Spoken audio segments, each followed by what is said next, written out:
പാടത്തുനിന്ന് പറിച്ച ചെറുപയർ നേരെ വീട്ടിലേക്ക് എത്തിയിരിക്കുകയാണ്. നമ്മൾ നല്ല വെയിലുള്ള സ്ഥലത്ത് ഉണക്കാനിരിക്കുകയാണ് കേട്ടാ. ഏറ്റവും ഫസ്റ്റ് അടുത്താണ്. ഇപ്പൊ ഓൾറെഡി ഇത് തന്നെ കുറെ പൊട്ടിയിരിക്കണത്.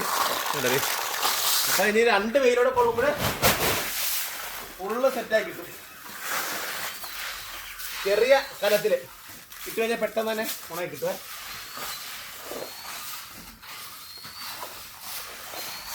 ഇപ്പം ഏകദേശം ഒരു 1.5 കിലോ 2 കിലോ പയർ കൃഷിയാണ്. ഇനി പാടത്ത് പറിക്കാനുണ്ട്.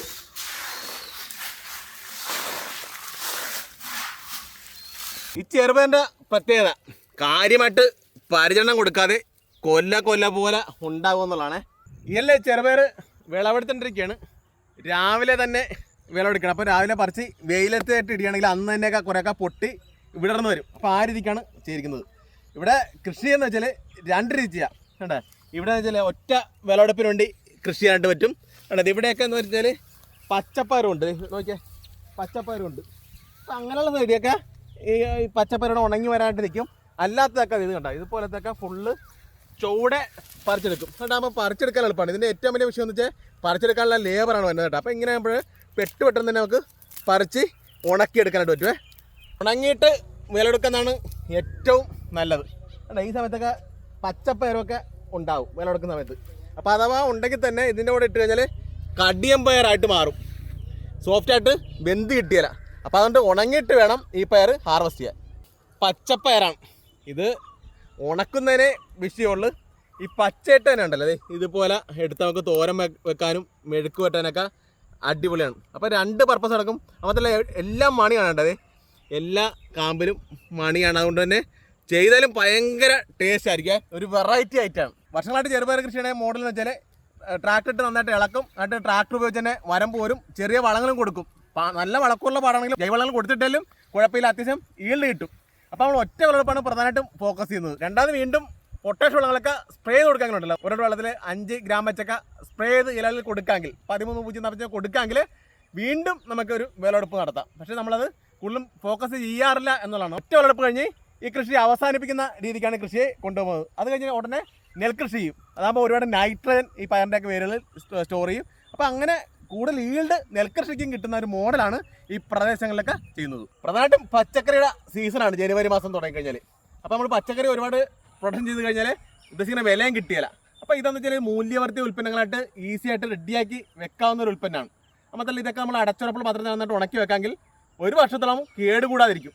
സേഫായിട്ട് വെച്ചില്ലെങ്കിൽ ഉച്ച കയറും, നമുക്ക് ഡാമേജ് ആയി പോകും. അപ്പോൾ അങ്ങനെ ഉണക്കി സൂക്ഷിക്കാമെങ്കിൽ അടിപൊളിയാണ്. മറ്റുള്ള കൃഷിയുടെ അത്ര ചിലവില്ല എന്നുള്ളതാണ് ഈ കൃഷിയെ വ്യത്യസ്തമാക്കുന്നത്. ഇപ്പോൾ ഒരു 8 വർഷം മുമ്പൊക്കെ പയറിൻ്റെയൊക്കെ വില എന്ന് വെച്ചാൽ 70 രൂപ 80 രൂപയായിരുന്നു. ഇപ്പോൾ അതിനേക്കാളൊക്കെ ഇരട്ടി വിലയാണ് ഇപ്പോൾ മാർക്കറ്റിൽ ഉള്ളത്.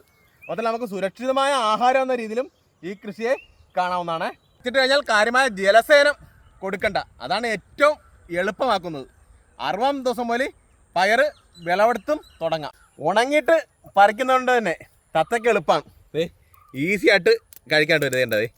ഒറ്റ ട്രിപ്പിന് കിലോ കണക്കിന് പയറാണ് കൊണ്ടുപോകുന്നത്. ഇപ്പോൾ തത്തയ്ക്ക് വീണ്ടും അതൊക്കെ 100 കണക്കിന് തത്ത രാവിലെയും വൈകുന്നേരം വരും.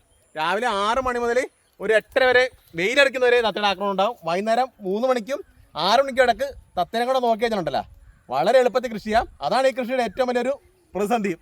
അപ്പോൾ ഈ രീതിക്കൊക്കെ ആണെങ്കിൽ കേരളത്തിലെ ചെറുപയറിന് ഒരുപാട് സാധ്യതയുണ്ട്. ഇതാണ് ചെറുപയർ.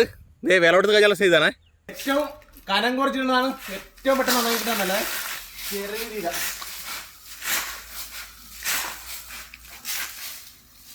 ഇതിനുള്ള പയർ വേണമെങ്കിൽ നമുക്ക് ചവിട്ടിയെടുക്കാം. പക്ഷേ എൻ്റെ കാലിൻ്റെ പരിക്ക് വരെ മാറിയിട്ടില്ല, നല്ല വേദനയുണ്ട്. അപ്പോൾ നമുക്ക് തല്ലി എടുത്താലും മതിയാവേ. തല്ലി എടുത്ത് വേണ്ടത് ഇതിൻ്റെ അടിയും ഫുള്ള് പയറിൻ്റെ വിസ്ഥാനം എടുക്കുന്നത്. ഓക്കെ,